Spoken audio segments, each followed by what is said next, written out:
Hi, hello, and welcome to section number 3. Woo, woo. I believe that this is the last section with testable content for the first exam. Can someone fact check me on that?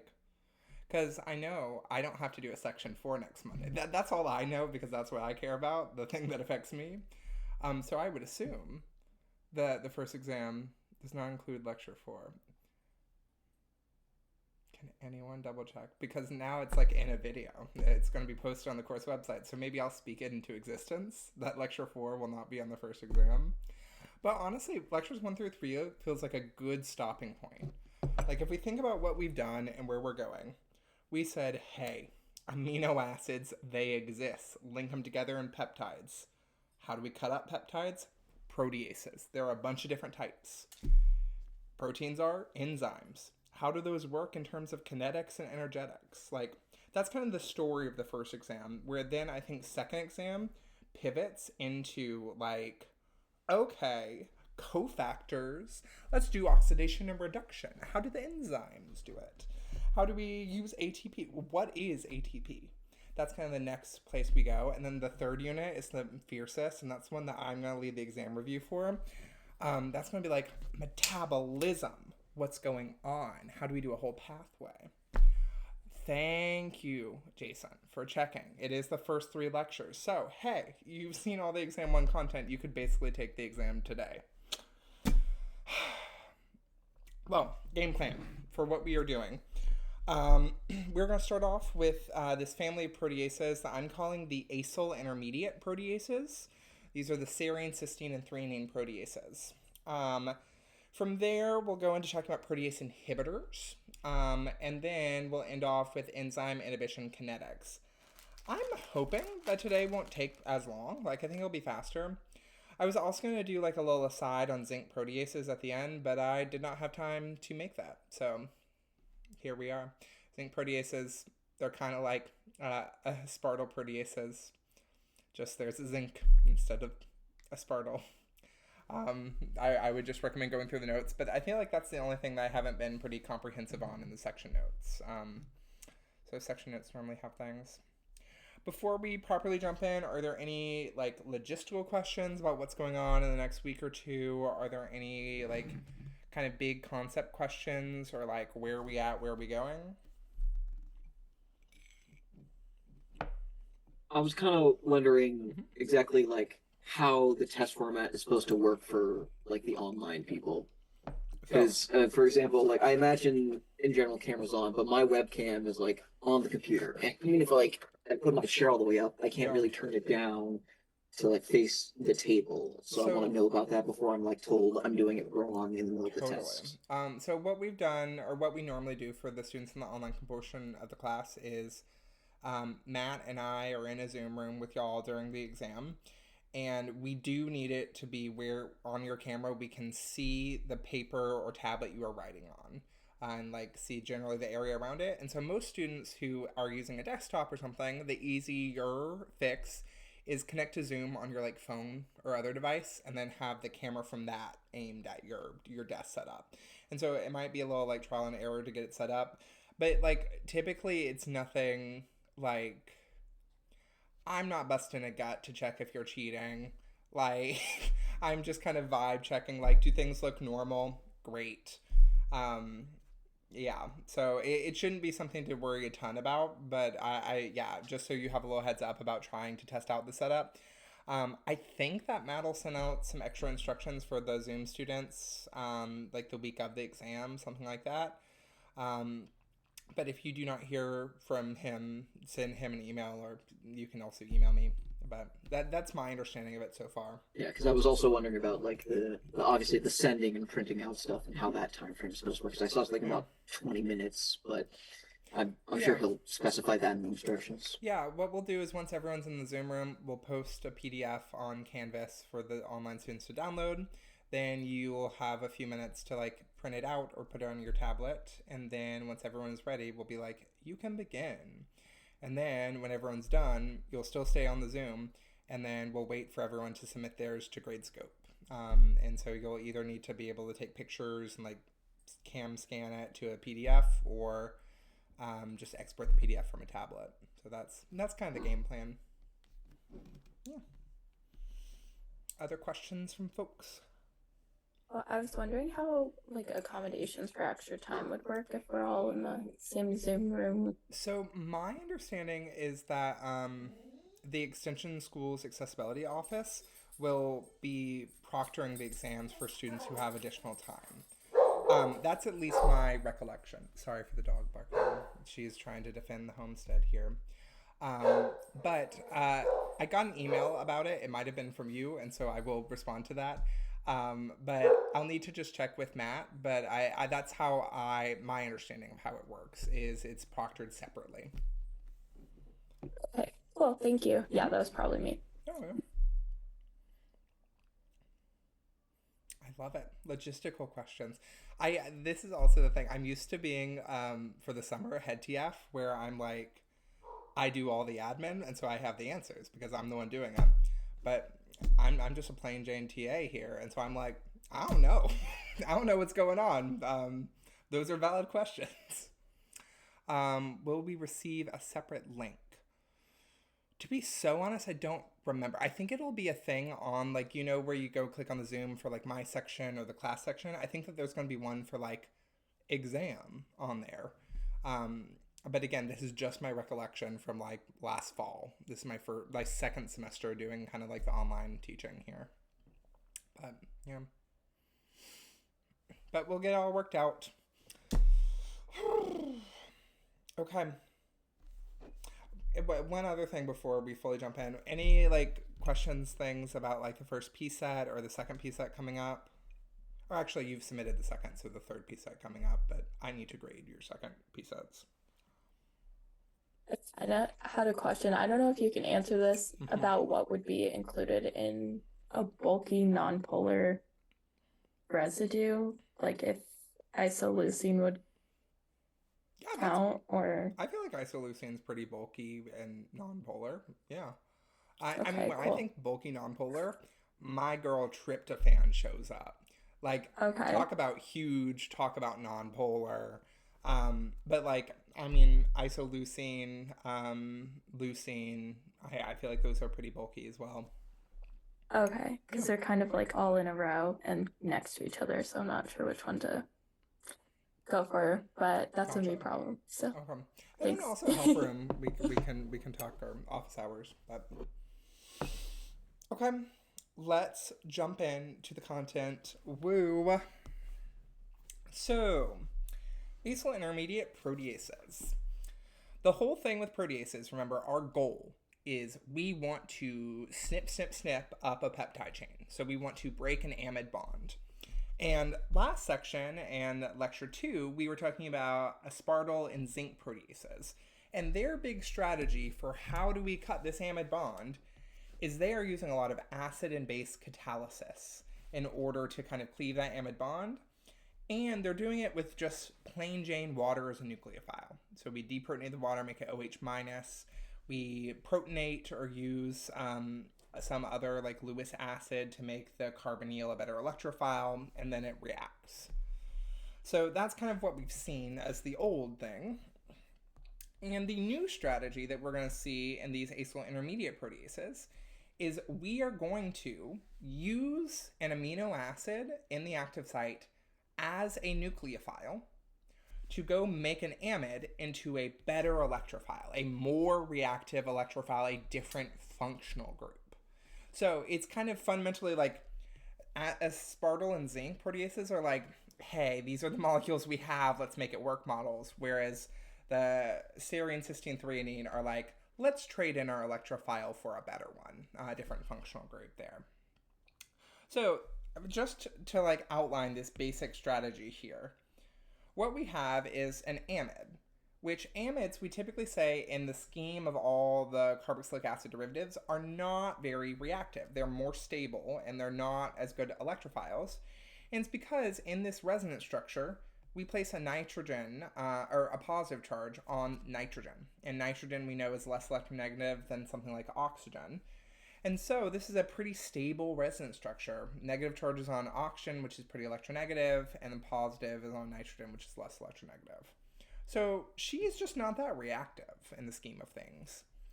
So what we do in these acyl intermediate mechanisms is we have some amino acid go and attack the carbonyl. Typically it's catalyzed by a base that deprotonates it to make it a better nucleophile. We are at our tetrahedral intermediate, and then we kick off the side chain here. So we do the actual bond cleaving here with the rest of the peptide chain, and that separates it off. But what we're left with is half of the peptide chain bonded to the amino acid in the enzyme.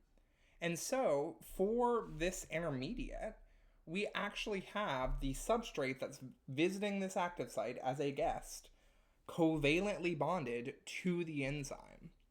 And this is what we call the acyl enzyme intermediate. Acyl is typically a term that we use when we add a carbonyl to something. We acylate it. And here, this X is going to be one of two different things. So in a serine or a threonine protease, it's going to be an oxygen here. And this is going to make our electrophile an ester.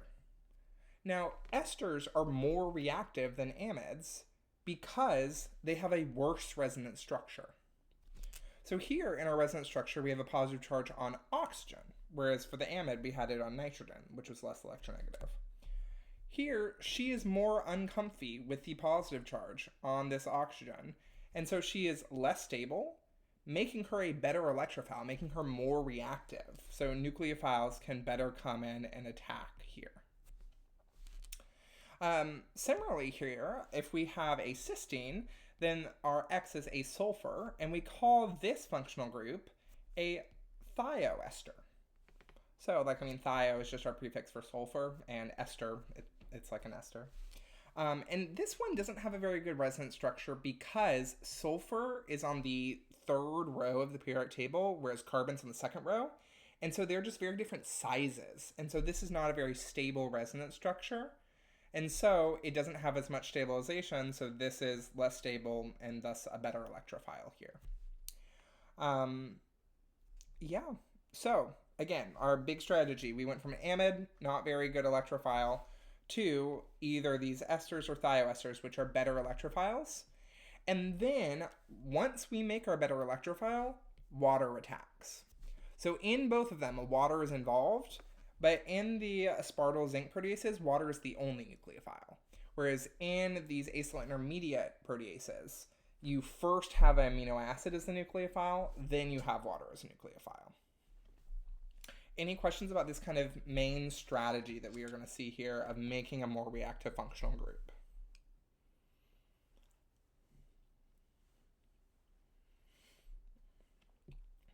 Okay.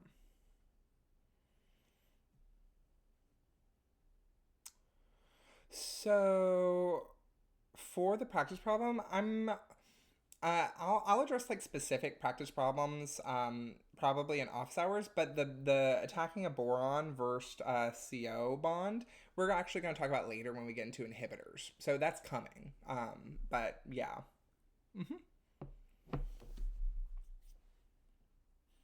Also, I like giving y'all a chance to ask for questions because I have my little yogurt and I want to have a little bite.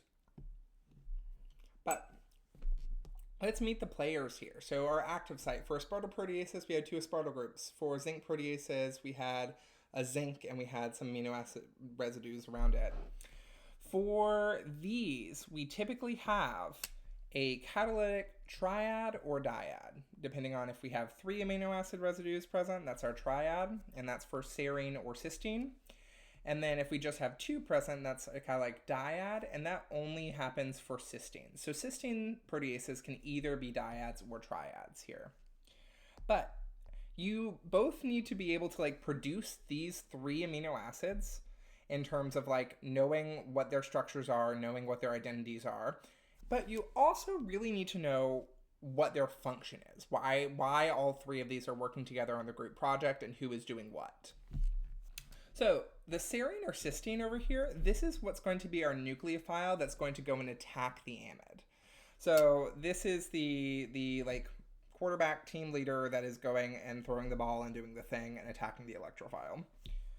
To make this nucleophile more nucleophilic, we have a base.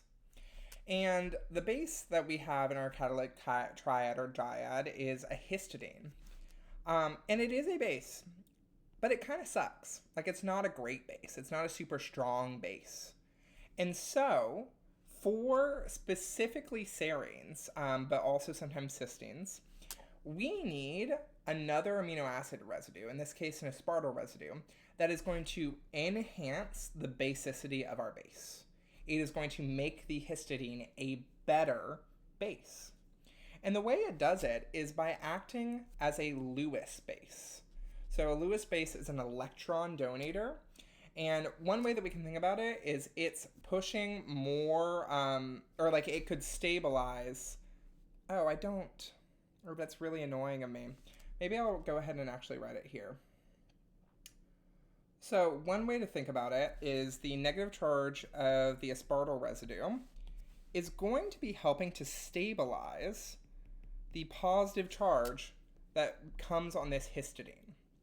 Because remember, we can also do this with I was going to say a resonance structure, but no, I'm stumbling over myself. Here, this thing wants electrons, and this has a negative charge that pushes electrons closer to it. So it stabilizes this histidine, the conjugate acid, making the histidine over here a better base to go and attack. That's one way to think about it. The other way to think about it is just this ion-dipole interaction is kind of donating a little bit of electron density from the as to the his. I think I'm going to remove this dipole, though, just because I think that makes it a little bit more confusing. Yeah. So, again, I think about this as like support crew for the base, and the base is just kind of insecure about doing its job. And really, the reason why this is not a good base, which I think is probably good to think about, is I'm questioning everything. Let me check one structure before I tell you something entirely wrong.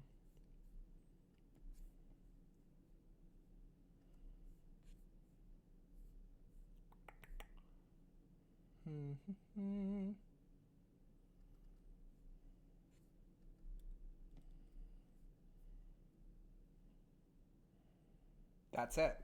I drew my double bond in the wrong spot. It happens to the best of us, and it's an honest mistake. But dang, that is what it was. So, what I was trying to say over here was that when we have the protonated form, there's actually going to be a resonance structure that exists here that puts that positive charge over on this nitrogen.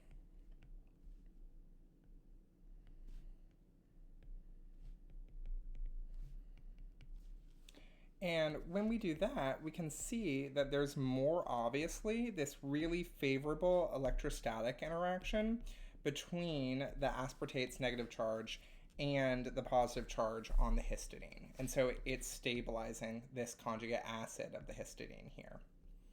So yeah, I was like, I know something's a little bit off. What is it? And it was the double bond. And I do have a feeling that double bond's wrong in everything, because what did I do? I drew histidine once and I copied and pasted her every time. So I'll be fixing that as we go. But any question about the roles of these, the nucleophile, the base, and something that enhances the base here?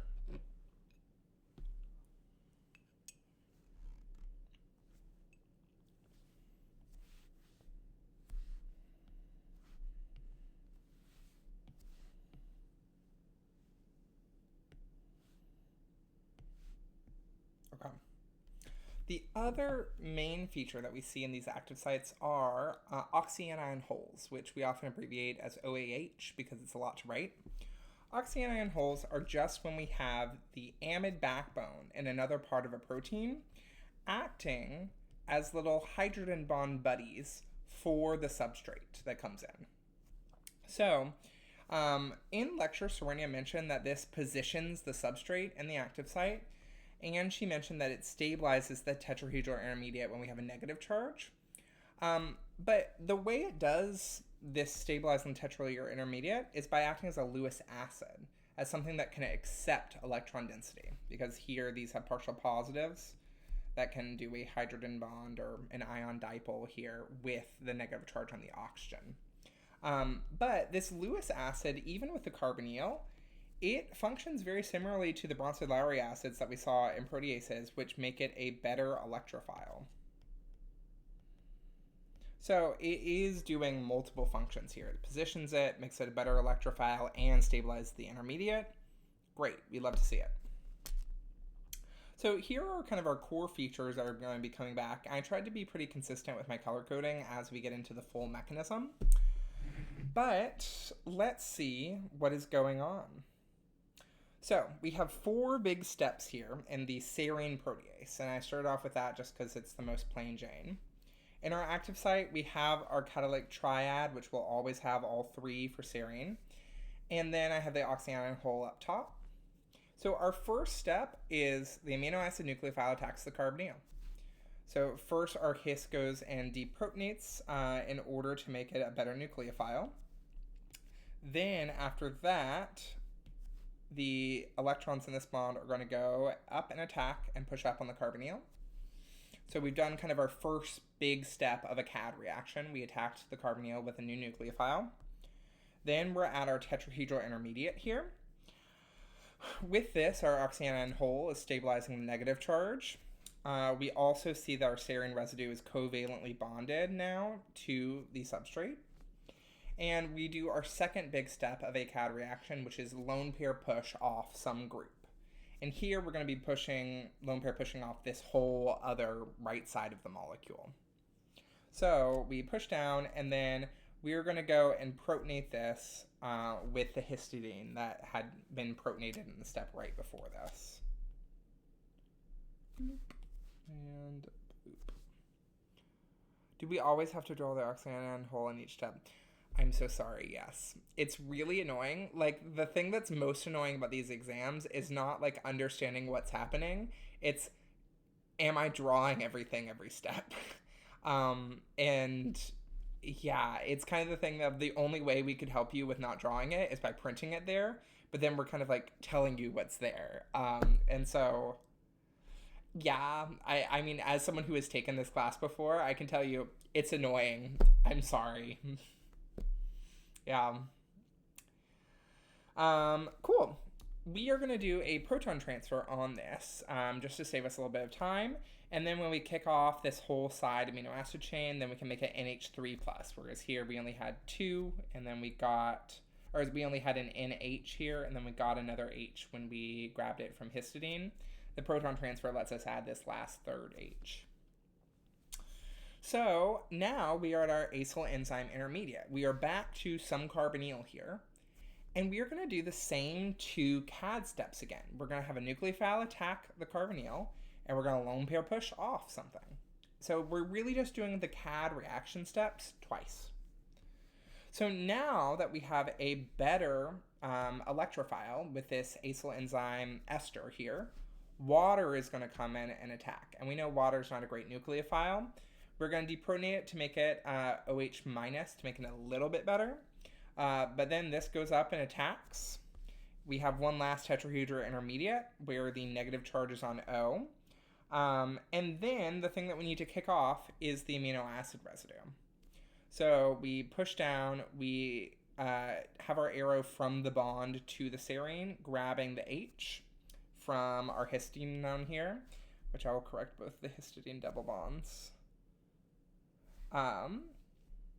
And when we do that, we definitely have reset the active site for the catalytic triad. So we had deprotonated the histidine to make it neutral here.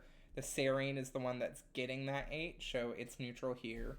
Oxyanion hole, she's just around every time. Again, she's annoying, but she doesn't change, at least. And then we add a proton transfer on this step because if we didn't, we would wind up with OH+, and then we'd have to show a separate step of it being deprotonated to be at physiological pH. So the way to save us the time is to just add the proton transfer.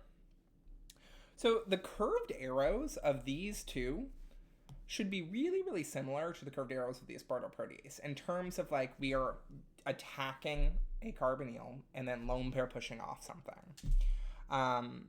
But yeah, these are really great exam mechanisms because they look really complicated. It looks like there's a lot going on, but essentially we're doing the same 2 steps over and over.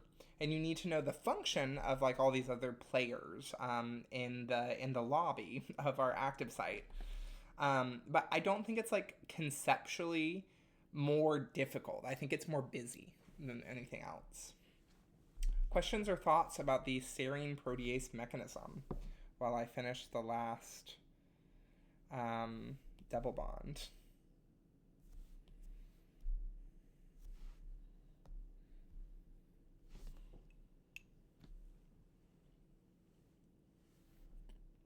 Okay, could have missed this, but why can we say that water just appears? I mean, that's a great observation. Like, who invited her? I thought we closed the lobby because the performance had started. Think about it this way. We had to open the lobby to let her out. For this part of the peptide chain to be released, like, it opened the doors so that something can exit, and during that period, a water flew in. Yeah. And again, like, it feels kind of random, us just drawing a water here. But I'm sure if we had a pi mole of this step, we would see, ah, yes, and over here we have another, like, maybe it's a glutamate residue. And the glutamate residue is doing some hydrogen bondings here. And so, like, there is going to be a pocket of the active site that is meant for a water to come in, if that is part of the enzyme's mechanism. But on our paper version, without us having like full amino acid coverage, it does look kind of random. Yeah, Valen. Hi. Are we considering the thing that got cleaved off with that proton transfer sort of a side product, and we don't have to write it again in future steps? Yeah, pretty much. Like, I mean, the thing that I feel like is the guiding light of what we write for our mechanisms here is getting back to a reset active site. So, like, this very well be, like, something that we're interested in. But also, she's done reacting. Like, she's doing no more. And so, like, imagine it's a peptide chain with, like, 50 amino acids, and we cleave here.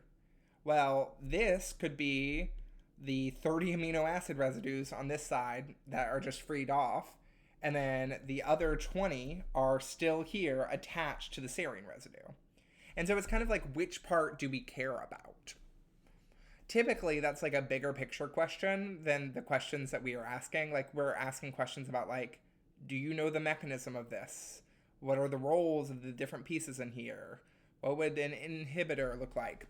So it's like a good thing to think about, but it's typically beyond something that we would ask, at least from my knowledge so far. Does that kind of make sense of like how this could be important, but like it depends on like the context of the question? Yeah, so what would be a context in which that the part that was cleaved off that doesn't come back again is relevant and would keep reacting? Sure. Like, well, the thing is, it would never keep reacting in the same question. So that's one thing. But, like, let's say that this was a peptide that does not become biologically active until it's cleaved. And maybe this side of the molecule is the part that cleaved off that we don't care about anymore. And once that's cleaved off, this becomes an active peptide that has a biological role and does something, you know? So, Gotcha. like, that's an example of kind of the context where one would be more important than the other. But the context we typically give you is, like, what's the mechanism?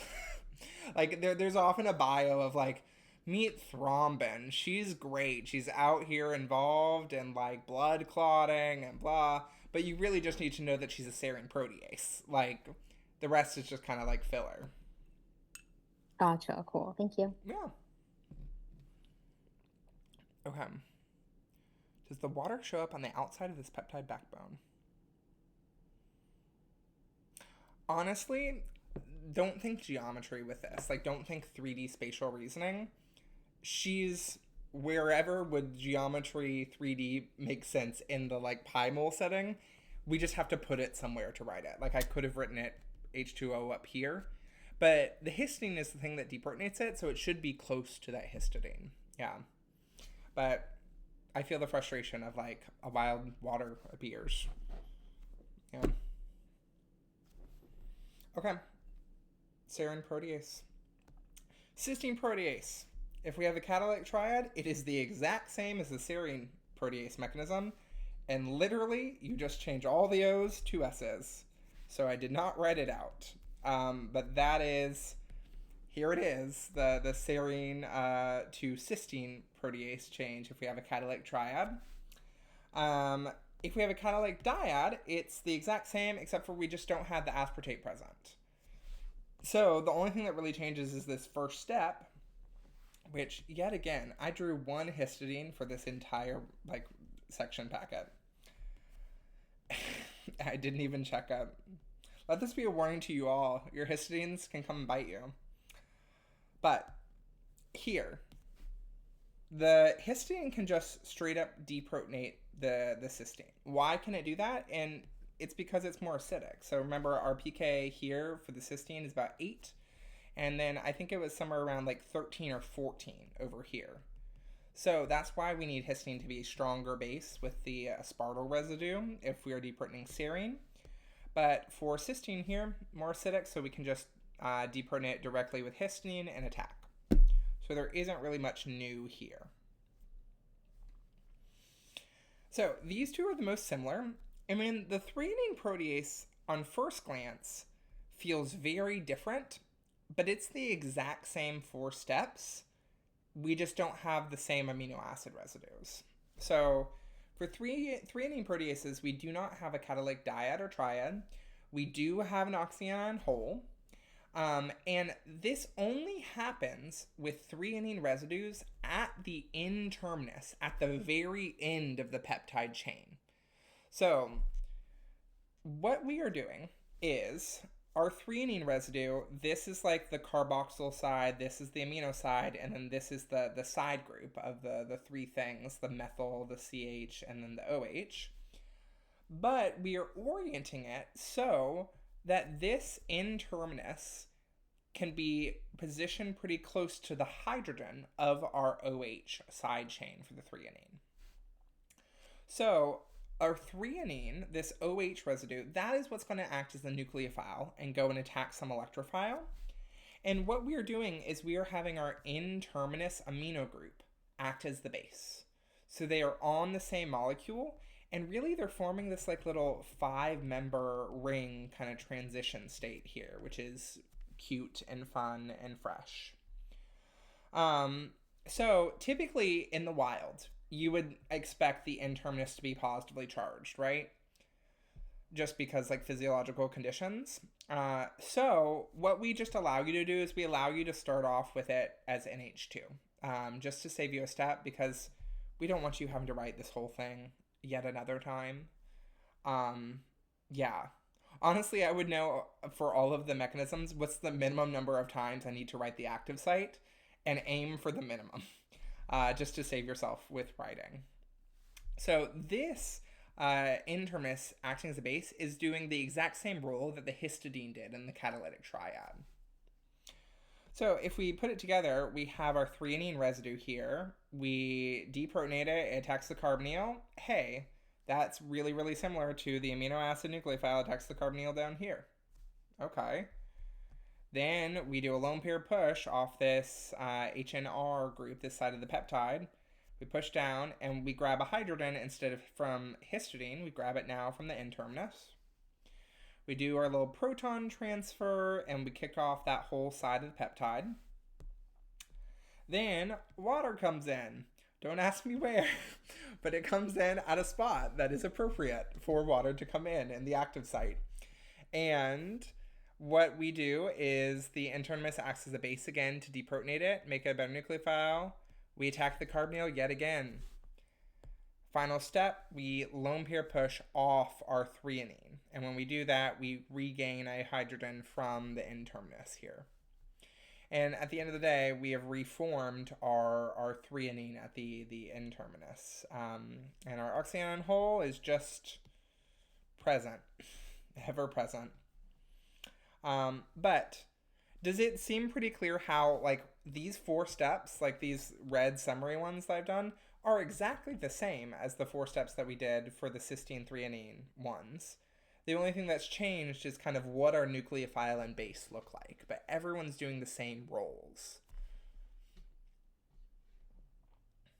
It's kind of like, you know, it's kind of like the serine protease is Hamlet, where like the actors are doing all the roles of Hamlet, and this is just the Lion King, where like they're essentially doing the same roles, the same like core plot motions, but you call them different things. You call them Scar now. You call them Simba instead of Hamlet. Am I doing that metaphor right? I think I am, but if not, let me know in the chat.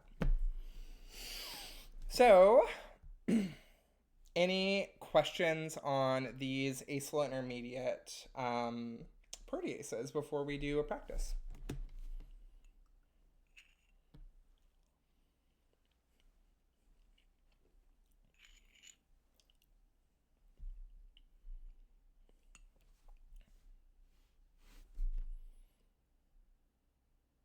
Cool.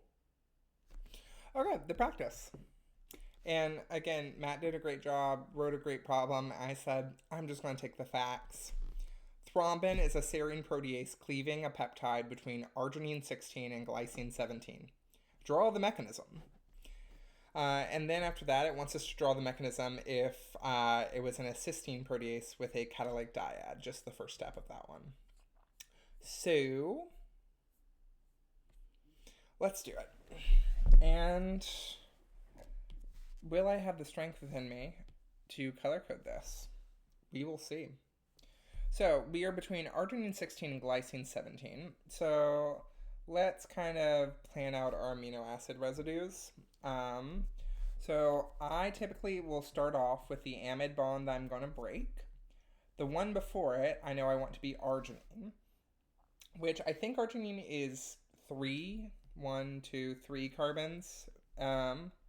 1, 2, 3, followed by the pirate bounty of nitrogens. Did I do it right? 1, 2, 3, NH, NH, NH2. Woo, arginine, love her. Then we can have our NH, and then that kind of ends that amino acid residue because we have the N, we have the alpha carbon, and we have the carbonyl. And then on the other side, we need our glycine. Love her. Favorite amino acid residue. So she goes up and down, and she is boring. She is just a hydrogen. Cool. So we've drawn our peptide, and to be so honest, I'm going to copy and paste this, so I'm going to make it look nicer.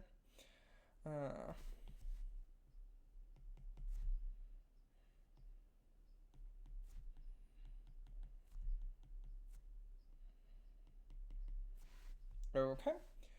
Now, we need all of our players.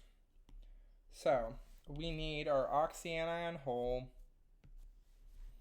So, drop one down from the sky, and then we kind of make it look trigonal planar. It's still, oh, actually it is trigonal planar, because remember this is bicarbonyl, so this is sp2 hybridized, so straight up is trigonal planar. I was like, oh, we just make it look that way, but sometimes looks can be deceiving, and sometimes looks are just looks. That is how it looks, because that is how it is. Okay, we have our oxyanion whole. Who else do we need? We need our catalytic triad. So,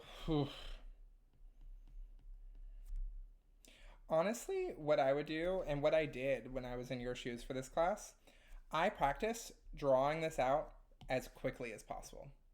Because the rate on the exam is probably actually not going to be you thinking through it. It's going to be you writing it.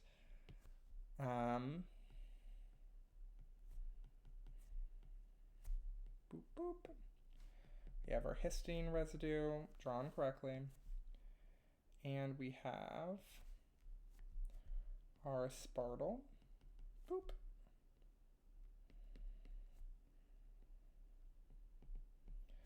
Okay. Let's see, do we have our players? We have our oxyanion hole, check. We have our substrate, check.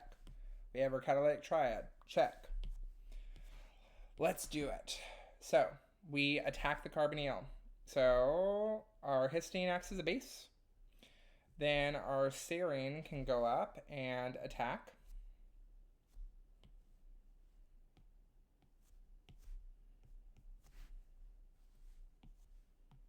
From here.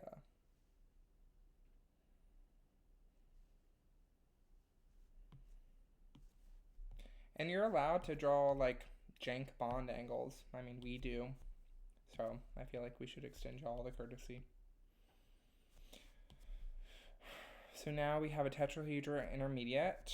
Our oxyanion hole is still oxyanion holing.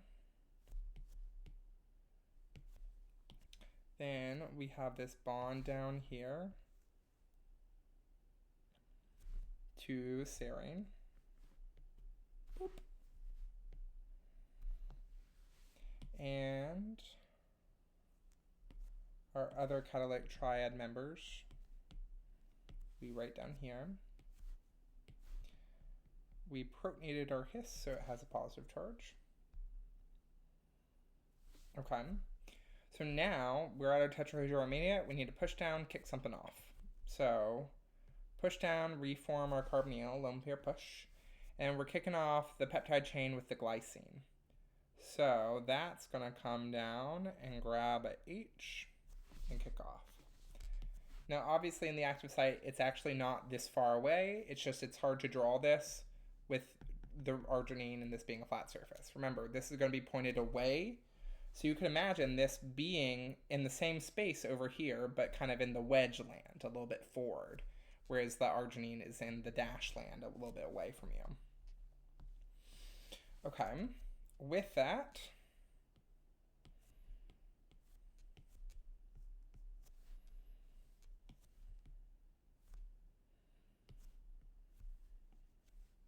no.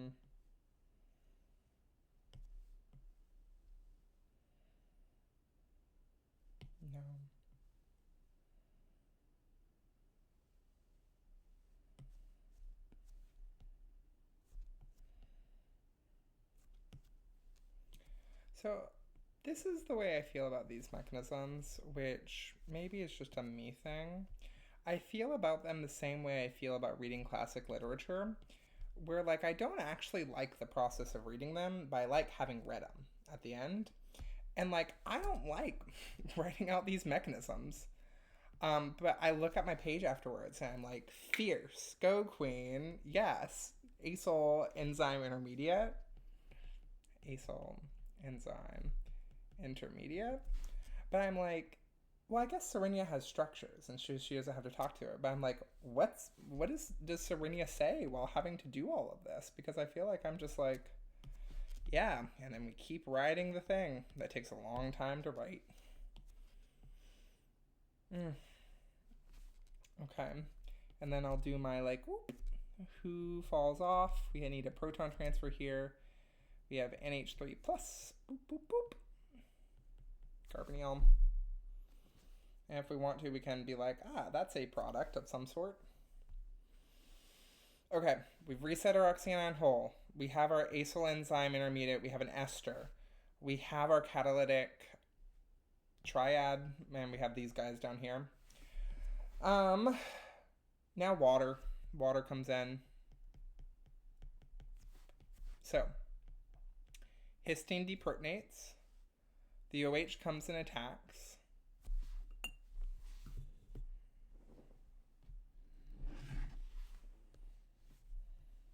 And then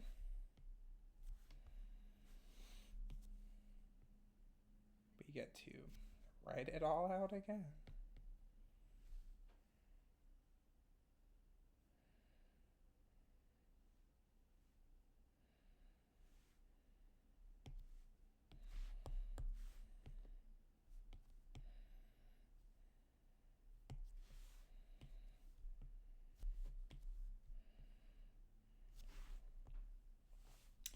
So now we have a tetrahedral intermediate with an O minus.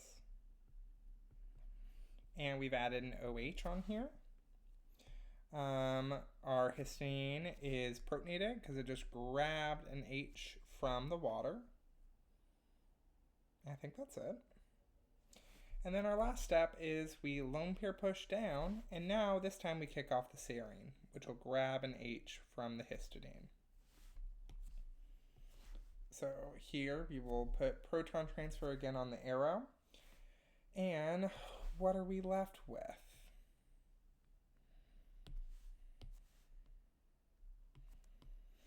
So we have the other side of our peptide now with a carboxylate. We have an oxyanion hole, which really doesn't seem like something that we would need to write every time, and more like something that is a conceptual thing, but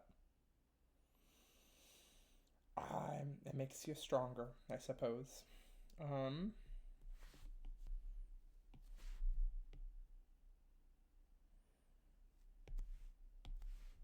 And then we have our 1, 2,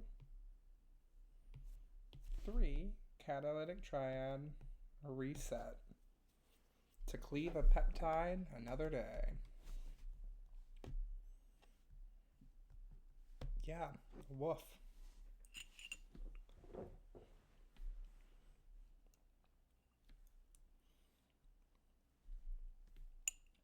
Can I ask, is that the general vibe? That this is not hard, but it's tedious? Or like that there's like a lot? Or like, again, feel free to be like, actually, it is also conceptually difficult.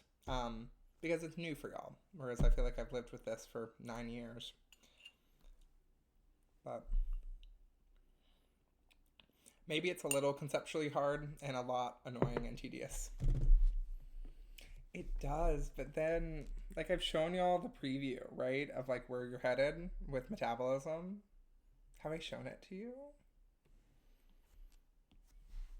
Where you're headed to is like, here's the Krebs cycle and all the detail and like everything. Whoa. It's fierce. There's FAD. There's NADH. There's like all of this. Yeah, so like again, we're gearing you up for this kind of thing to understand metabolism. And so we have to start with the astrado proteases and drawing oxyanion holes over and over. But cool. Then how would this be different if we had a catalytic dyad for a cysteine protease in the first step? Well, we would copy literally everything except for the aspartate.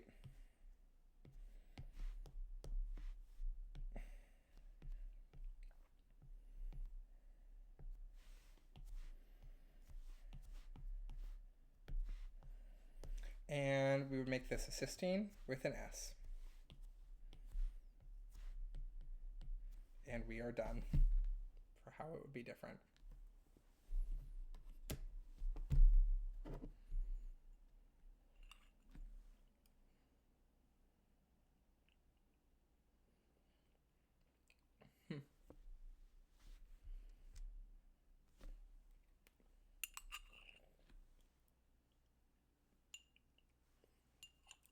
Work.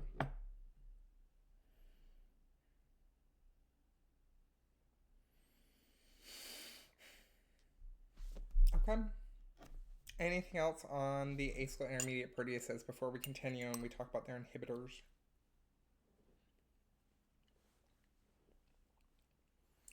Is there any way to know if it will use a catalytic triad or dyad? Only if we tell you option A, or option B, we give you a pi mol of the active site and you have to recognize, is there a cysteine, a histidine, and an aspartate, or just a cysteine and histidine?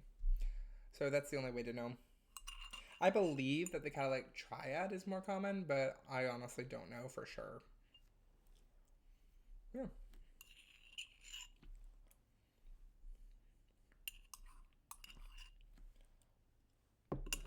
Okay.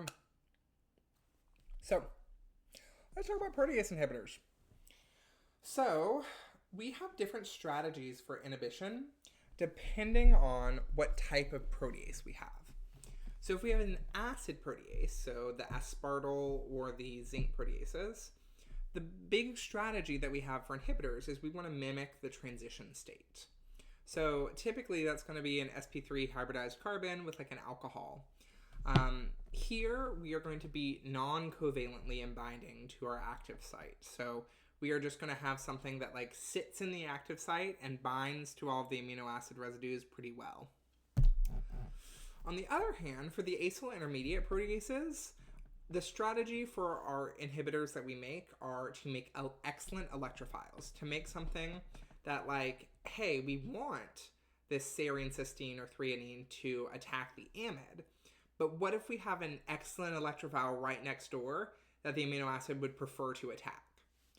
And when it does that, when the amino acid attacks this distractor electrophile, let's say, it is going to trap the inhibitor in the active site. And so the enzyme can no longer go on and do more catalysis. So examples of these excellent electrophiles that we could have, the ones that you've seen are boronic acids, nitriles, and then epoxide plus carbonyls. And so to kind of go over these, all I did was I just took the examples from class and I did just a more concise recap of what's going on in them. So, and again, you do not need to know the names of these.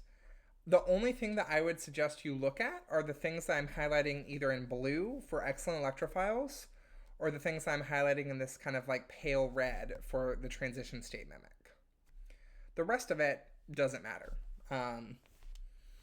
So the first example that was given was the bortezomib, and this is a threonine protease inhibitor, so we want to have a good electrophile, and the good electrophile that they use is a boronic acid. Now, why is boron a great electrophile? Well, if we look at it, boron only has 3 bonds, so does it have a full octet? No, it does not. So it has an empty p orbital. That empty p orbital is one of the best darn electrophiles you can find, because you don't even have to break a bond to attack it. You can just fill the empty orbital. So the boronic acid is the important part of this molecule. The rest of it just needs to look like peptide fodder. Like, in my mind, this is like lorem ipsum. Like, it just needs to look like peptide. And like in the real world, yes, this probably interacts with some aromatic residue, and like there's probably a hydrogen bond here. Like, yeah. But the only part that we care about really is this boronic acid. So how is it actually going to interact with our threonine protease? Well, our threonine here in the N-terminus, when it's deprotonated, instead of going and attacking the amide bond like carbonyl, that's what we would expect, it's going to go and attack the great acceptor orbital in the boron. And we don't even have a follow-up arrow because, again, we're not breaking a bond. Okay.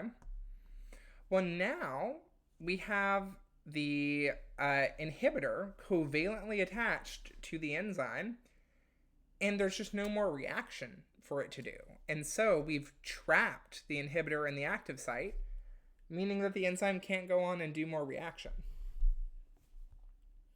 So again, all of this is just combining with, hey, we know how this nucleophile likes to react, and we're just giving it a better electrophile. Similarly, we have nirmatrelvir, which is a normal word, which is a cysteine protease inhibitor, and its excellent electrophile that it uses is a nitrile. So nitriles are also pretty great electrophiles, and also they don't really appear naturally in our body. Like, it's not a functional group that we use, and so that's why it can often do these like targeted attacks. So we are going to be attacking the pi star CN here. And again, the rest of this is like peptide mimic fodder. So we are a cysteine protease. So I just did it as a catalytic dyad. And I think that's because that's what they had in the whatever, in the lecture slides. But just like it would start off normally, instead of going and attacking the carbonyl, it's going to go and attack the carbon of the nitrile and push up. And you can kind of imagine this C triple bond in like a carbonyl that we are attacking. We have similar arrows here.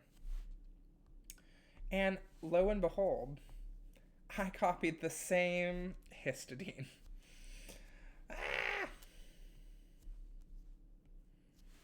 Here we are.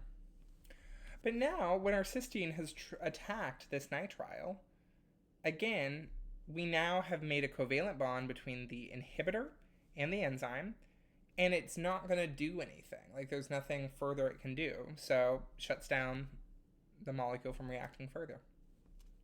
Or it shuts down the enzyme, I should say, from reacting further. The third one, which is pretty similar, is carfilzomib, which is another threonine protease inhibitor. And what it uses is a carbonyl plus an epoxide together. For this one, the threonine actually does attack the carbonyl, but then we have this really, really reactive epoxide next door.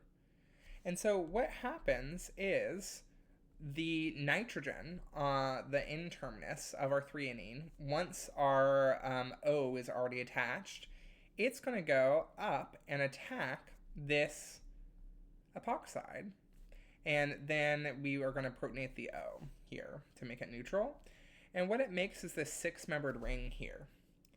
Now, there is no world in which we would expect you to know that this is what happens. In terms of like predicting what this looks like. The thing that we do expect you to do is if we give you this molecule and we give you this product, we expect you to be able to draw the arrows and propose a reasonable mechanism for how to get there. And so honestly, the way I would do it is I would like star things. So I'd be like, okay, well, this carbon is right next to the carbonyl. And here it is right next to what was the carbonyl that got attacked. And so here it is in the product. And so I know the nitrogen needs to be attached to that. So I know at some point the nitrogen needs to attack that carbon in the epoxide. And so it really is kind of using your chemical hints and bookkeeping of what bonds were made and which bonds were formed. But yet another like strategy where essentially we have a great electrophile that traps the inhibitor in the active site. The only other example that was given was ritonavir, which is an aspartyl protease inhibitor. And it, remember, our strategy is just to mimic the transition state. And so what it has is an sp3 hybridized carbon with an OH, like an alcohol on it, which mimics in our aspartyl protease. Oh, where's our abbreviated? It mimics our, like, the forming of this tetrahedral intermediate here where we have OHs present. And again, I think that this one, because it's only being held there by non-covalent interactions, it's not being held there by a, like, covalent bond that we are attacking or making. That's where I think that this protein peptide mimic is really going to be making a lot of difference as well. Because all of this is going to be keeping it anchored in that active site with a bunch of different residues that hold in place with non-covalent interactions. But yes, this one is not technically trapped. It can escape, but it just takes up time in the active site so that substrate cannot be converted, essentially. So, any questions about these like key examples that were given?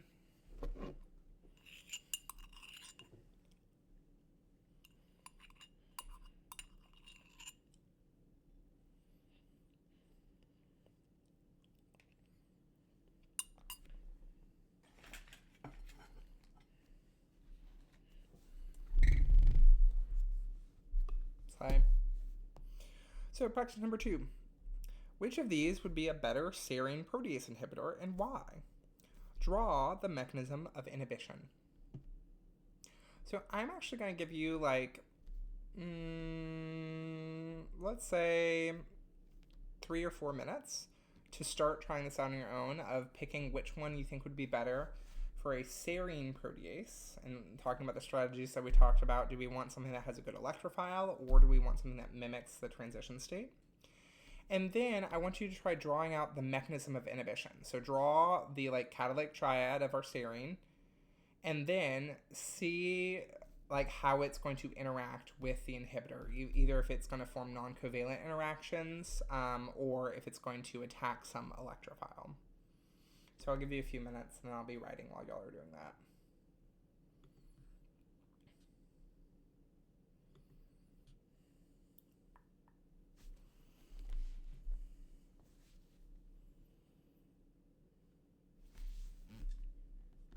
For the people watching the video, you're just going to see me drawing.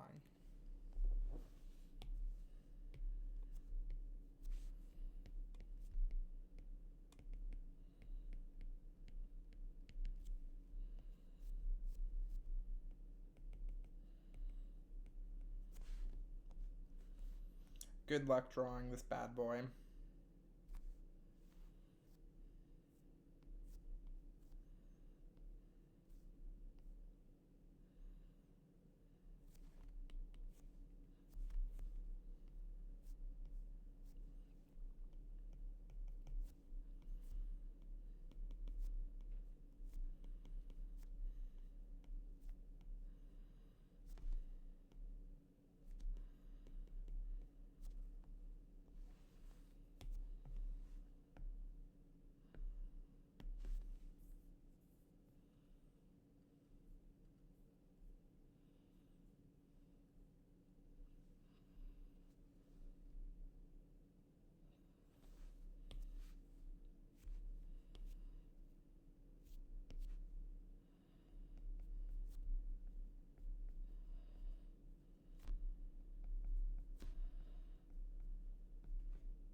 I'll give you one more minute.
Okay, so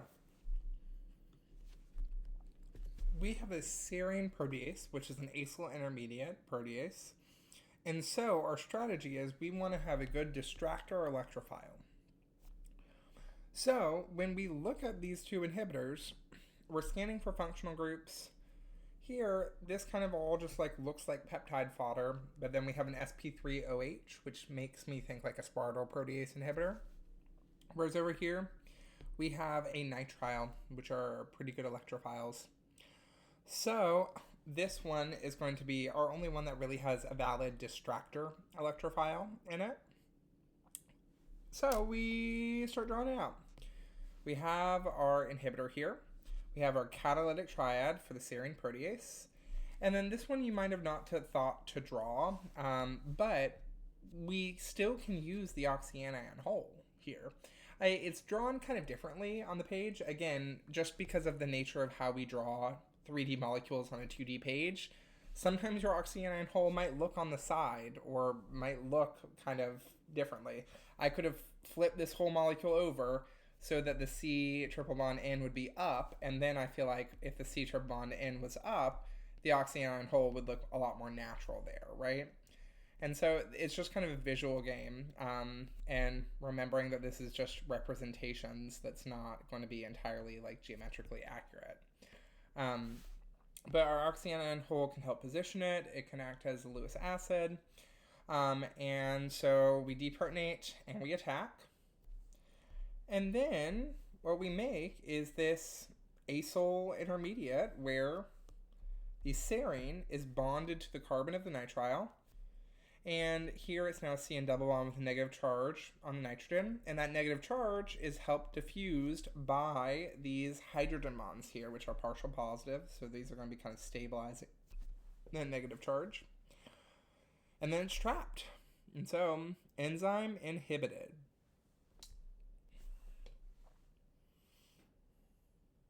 So, any questions on this one?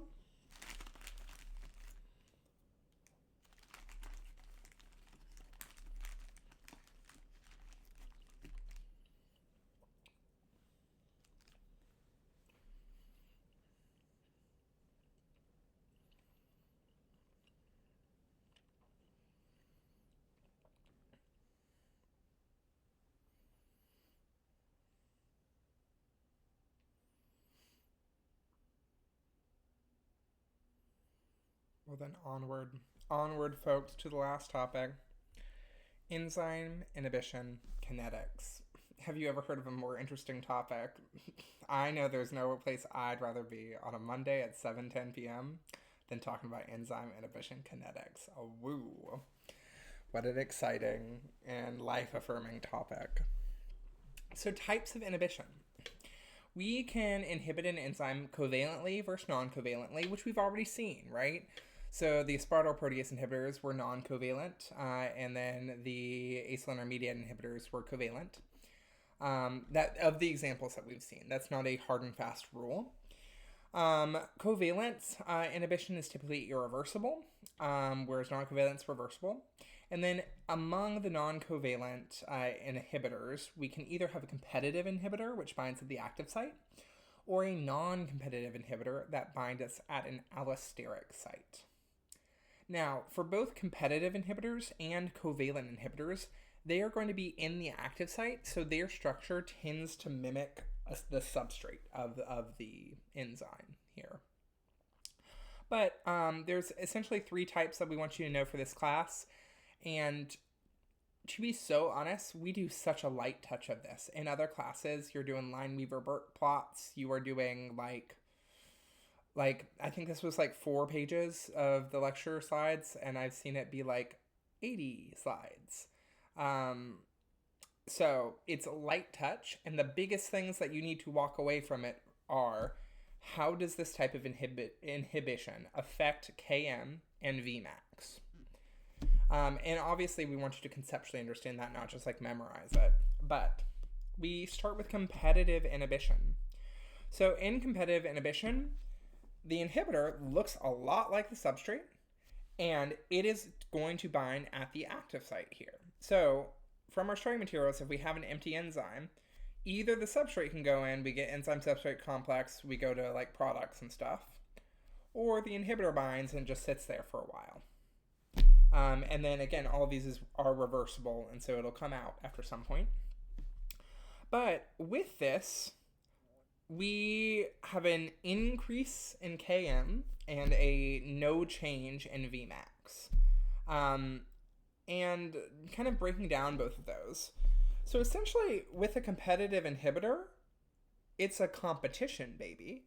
So if you just increase your substrate so that there's way more substrate than inhibitor, it's going to look like normal.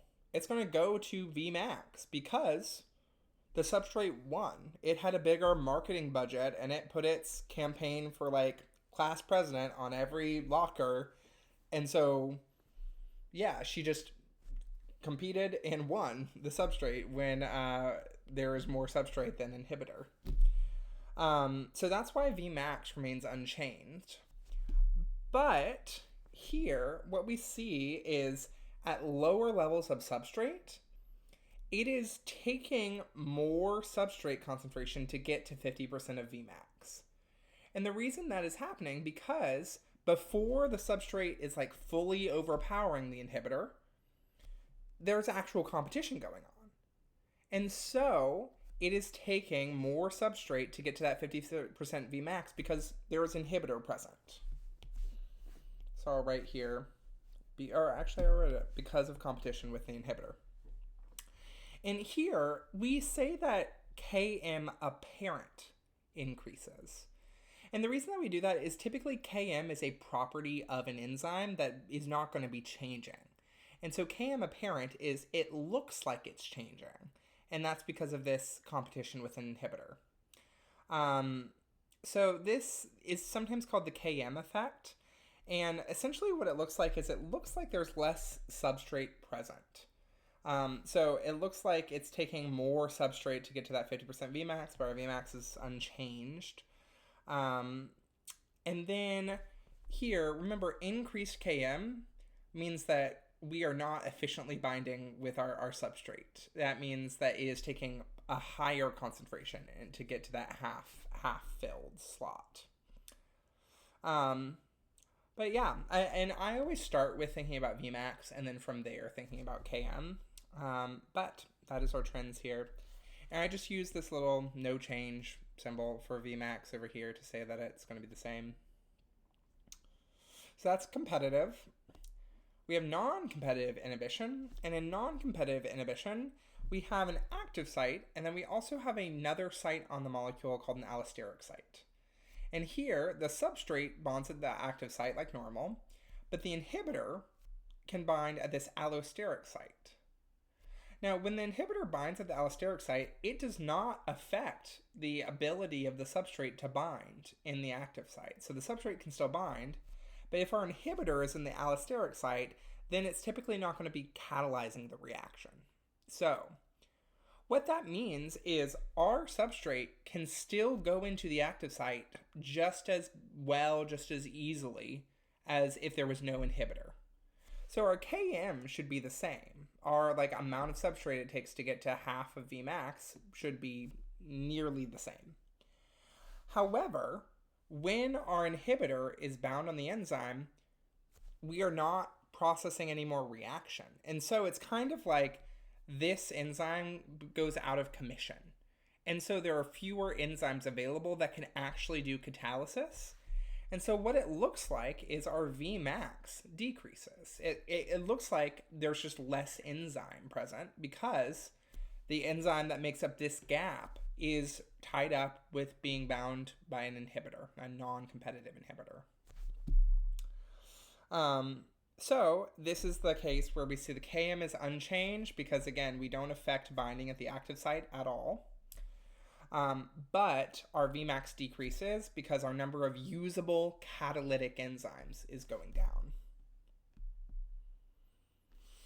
Last one, covalent inhibition. So covalent inhibition, you have both of the effects that we saw before. So our Vmax decreases because as we covalently bind to the enzyme, we have fewer catalytic enzymes available, right? Like it is literally just kind of blocking off these enzymes so they can't do further reactions. And so we are definitely going to have a decrease in Vmax. But, and so in that way, it's like non-competitive inhibition, right? Like it is kind of shutting down some of these enzymes. However, our inhibitor that comes in and does this covalent bond, it binds at the active site, like a competitive inhibitor. And so, since it's binding at the active site, we also see that the Km is going to increase because our inhibitor is actually increasing, our inhibitor is actually competing with the substrate here. Because again, in this free state, we could have the enzyme bind with the inhibitor, or we could have it bind with the substrate over here and make an enzyme substrate complex and then go through and do the normal reaction that we want it to do. So, covalent inhibition is kind of a combination of both, where we decrease our Vmax apparent and increase our Km apparent. I did a very rapid talk through of this. Are there conceptual questions? I feel like there probably should be. I will try my best to answer them. So, what are your conceptual questions?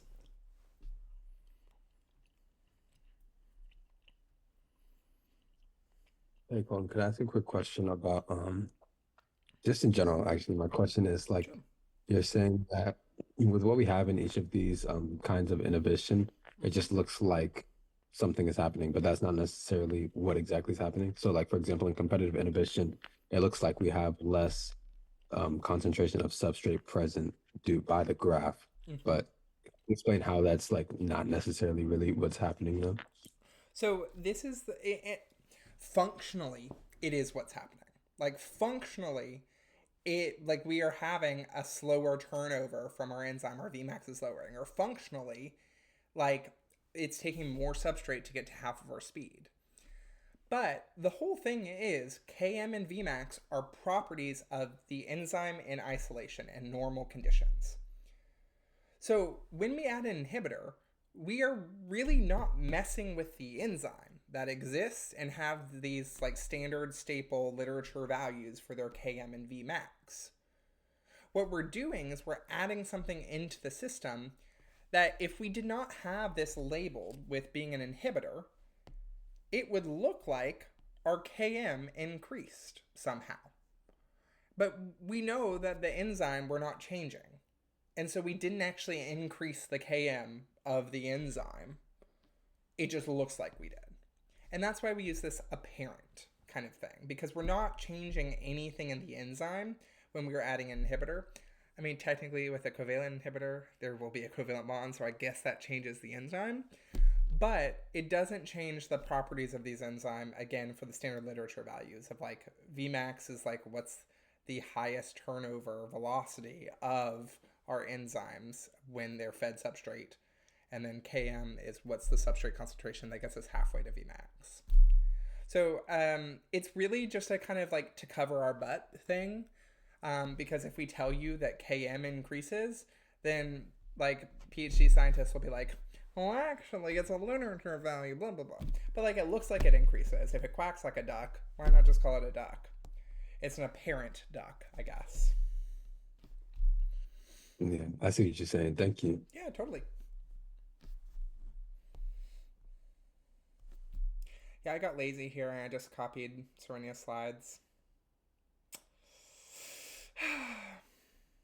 I'll do better. Again, I need to make everything from scratch. I wrote out all these dang inhibitors. I drew out all the bonds, all the molecules. But, yeah, over here I said I simply can't. I don't like the kinetics, if I'm going to be so honest. Give me mechanisms any day. So, Fallon. Yes, hi. Hi, can you just quickly explain again how covalent inhibition works? I have a hard time separating it from competitive inhibition Yeah. for some reason, because I think it's just is it not in the active site as well, or? They're both in the active site, and literally we can see an example here. Like, this inhibitor going into the threonine protease active site, and then we literally make a covalent bond between the inhibitor over here and this part of the active site. That's covalent inhibition. So the inhibitor looks kind of like the substrate. It comes into the active site and it bonds and makes a literal covalent bond with the substrate. Whereas non-covalent inhibition, like a competitive inhibitor, could be something like this ritonavir. This does not, like, this is the inhibitor, this is the active site. There is no covalent bond made. There are only non-covalent interactions that kind of stick it there. And remember, we're probably going to have some interactions with other side chains around here that hold it in place.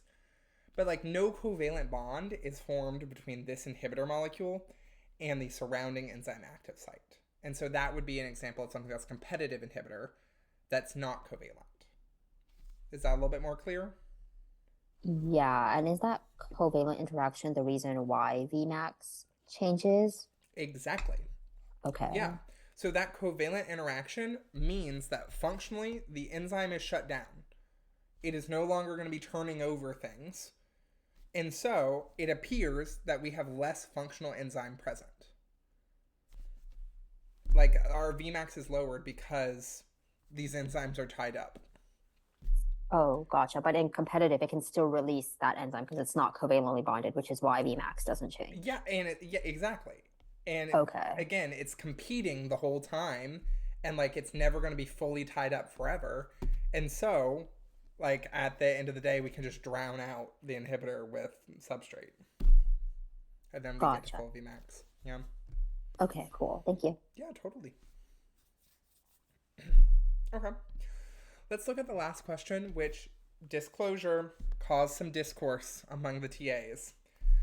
Because this is real data from like a real publication, and so this is a specific type of inhibitor, but it looks kind of confusing. So, multiple inhibitors of this protease have been tested and reported. The graph below shows the initial velocity versus substrate concentration when the enzyme is treated with varying concentrations of inhibitor HCQ. Determine the type of inhibition that HCQ would give using the data below. So I'm going to show you how I would approach this. And it is, I think, sound in methodology, but it was not the intended answer. And we will talk about it, but we are going to talk about how to approach it, okay?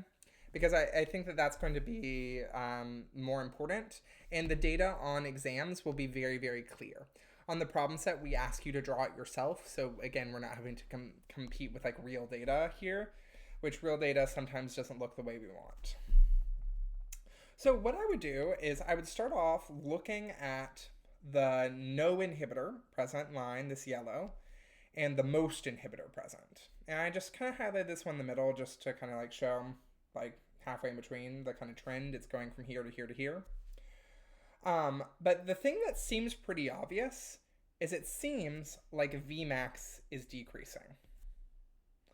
So over here, Vmax decreases. Now, if I look at the 0 micromolar of inhibitor, I would guess that the Vmax is somewhere here, like slightly above 8, which means that the half Vmax would be slightly above like 4. So somewhere there, which would place our Km about here. So we always start with Vmax, then we get half Vmax, then we get Km. And then the second one I would compare it to is this blue one, which, you know, this is still going up here. So I could imagine even like maybe 7 is where it's going, or like 6.5. Because again, it doesn't look like it's really fully leveled off here. It looks like it's still going. So I'm just going to kind of guesstimate here that like maybe around 7 is where our Vmax for this is going to go. Which that would make this one around 3.5 for half Vmax.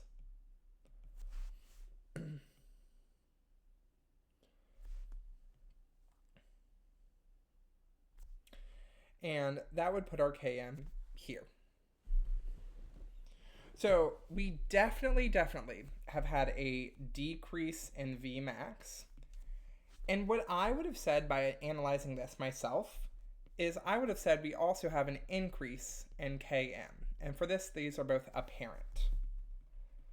So when I did this, I said, great, we have decreased Vmax, apparent, and we have increased Km, apparent. This is a covalent inhibitor.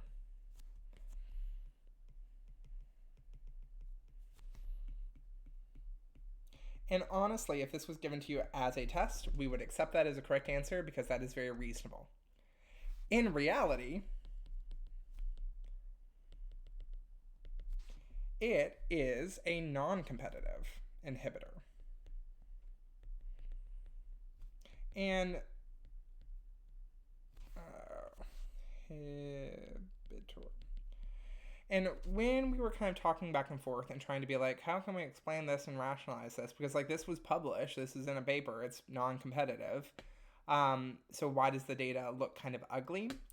Well, one thing might just be this like micromolar here of like going from, I don't know, let's call this 17 to like 30 micromolar might be too small of an increase in Km for it to really say that our Km is increasing substantially. Like that just might be a scale where they are close enough that we call that roughly the same Km. Another thing that's making it hard is we can't see where the data levels off. And so because we can't see where the data levels off, we can't get really precise Vmaxes here. And again, these are problems with using real data. And this in the lab, we are running a regression on this. And so we just have the values for it, and we don't need to do this kind of like looking at a graph and everything ourselves. And so this is one where like essentially bad data. And we promise, we solemnly swear that on the exam, we will not give you bad data. So help us enzymes. But yeah, I mean, I feel comfortable being in front of you and saying, I would call this a covalent inhibitor. And like I can try to justify calling it a non-competitive inhibitor, especially knowing that in reality it is non-competitive. But yes, I'm sorry for the frustrating data. And also, to be so honest with y'all, I clocked this like 10 minutes before I started teaching. I sent a frantic Slack message, and we were just like, let's go with God. Here we are.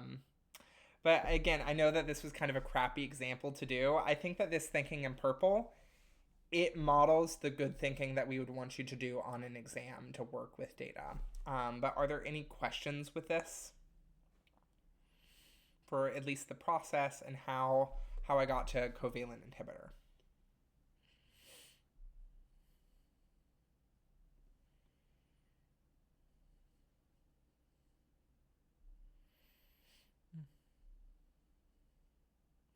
Yeah, kind of sucky note to end section off on.